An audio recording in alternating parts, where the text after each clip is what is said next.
Most economists have been focusing on this question about why are some countries rich and why some countries are poor.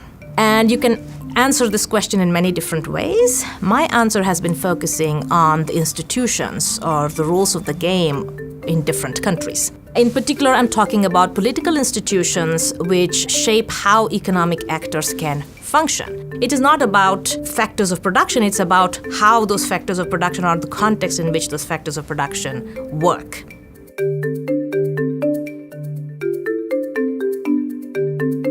My research focuses on development economics and political economy. By political economy, I mean what are the kinds of political institutions which shape broad development outcomes.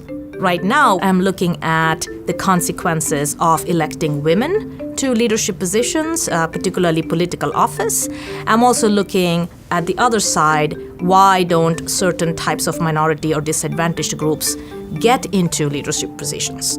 Some of my research finds that getting women elected to political office has quite important policy consequences. If you have more women in political office, then there is a greater reporting of crimes committed against women to the police, and the police also arrest more people for such crimes. This is, I think, a pretty important thing.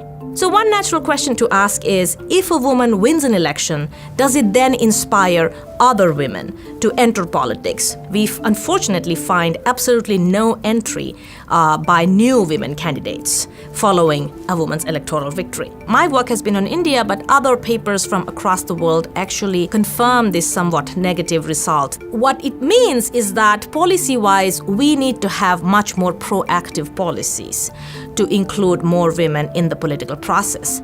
A couple of things I'm investigating are encouraging the pipeline for more women as candidates and how to get more women more involved at the local level itself. I'm excited to see whether such kind of programs make a difference. One of the most exciting things about Notre Dame for me has been the ability to bring my research directly into the classroom. So I have assigned papers written by me to my students. I encourage them to take a skeptical view and not to accept whatever is written as the only way. As a result, we have had many very engaging discussions. One of the best things about academia is the ability to work with graduate students.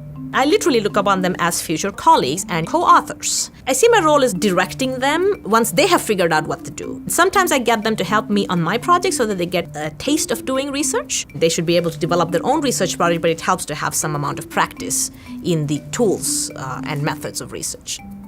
I think Notre Dame is a fabulous place to be doing the kind of research I'm doing right now. First, we have an extremely vibrant and a growing economics department.